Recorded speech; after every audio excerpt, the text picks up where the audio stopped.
Hi, I'm Aika, and I'm a militant mentor for artists and designers. I want to share with you why investing in brand identity is so important and how a surface level approach might not give you the results that you actually want. So, I brought in Guylaine. She's an experienced brand identity designer. I'll let you go ahead and guide us through this process. Okay, so before we design anything, okay, graphic designers, brand identity designer now do strategy. That means we go below the surface to try to capture the essence of your brand. Who are you? Who am I doing this for? Who's your audience? What's your vision? What's your mission? So based on all that, this is where I get the meat. I use my intuition, my expertise to bring something to life. So let me show you this.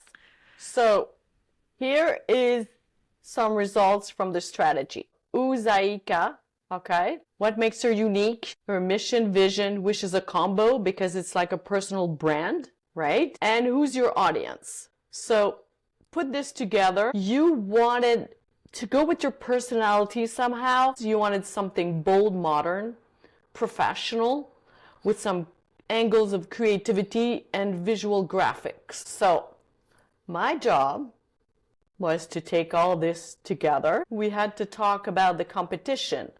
So if the competition is using all black and white with a typeface like Helvetica, flashy colors and yellows and things like that, then I have to not necessarily go in opposite, but find something that is gonna, play against, not against, but for something for you, against them.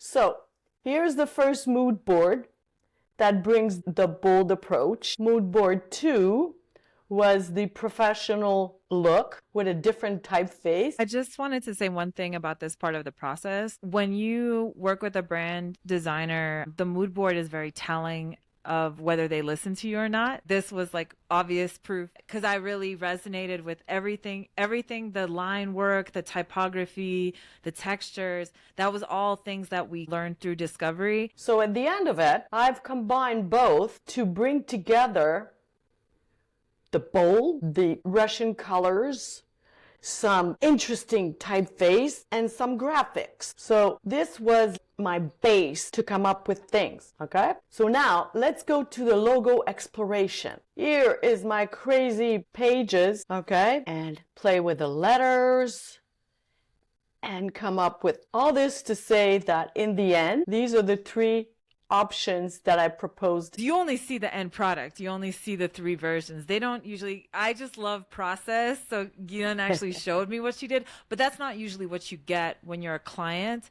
And I think that it's important to understand the work in the background, because the brand designer has to go through, look at their iterations and think like, well, which one would work the best for my client? When I saw them, I'm like, can I use all three of them? And I said, Guylaine's like, no. Yeah. no. It's very hard for clients to choose, but these are three different avenues, okay? And they have different purpose, but in the end, the three of them represent you.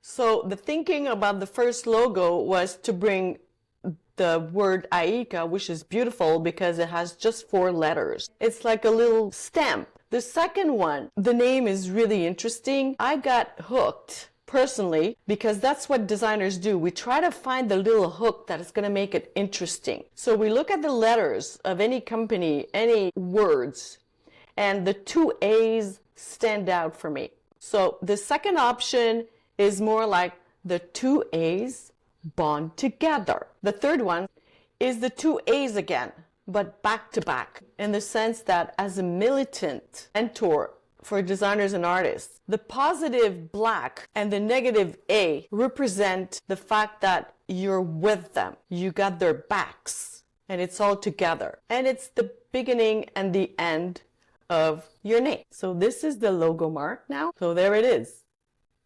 It symbolizes mentorship, collaboration, and accompaniment. So it's really is what you do. This is done. Then we go to the brand guidelines, which is, yeah, that's a bit overwhelming. I'm going to be honest. In real life for a business is that this is provided and then some designers look at it and then they create. I provided samples of how it could be for your post. These are like templates to guide you, and all the pieces are within the guidelines. Yeah, you see, here are samples of all the little pieces of asset and the typeface. So these are samples to help the client visualize. Here is a brand guideline in a one-pager, which is very simple, but it shows you the logo, the basic assets, the main colors that you have in all the formats that is needed from print to web, the typefaces, and how to apply those. This is basically it. That's all the work that is involved. It's a very personal thing, and you need to connect with the person and make sure they understand you.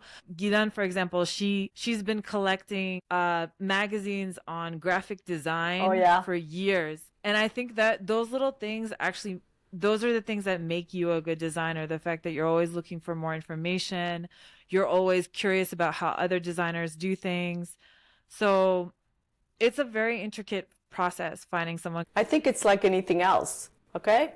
A client may not become your best friend, but if you don't click, if there's no little chemistry, if there's no commonality, then you don't want to go and have coffee with that person. Even less to share your business goals and be afraid to be vulnerable. We want to come up with something that a client's going to want to live with for a while and be proud. If you're not proud of what you have, what's the point?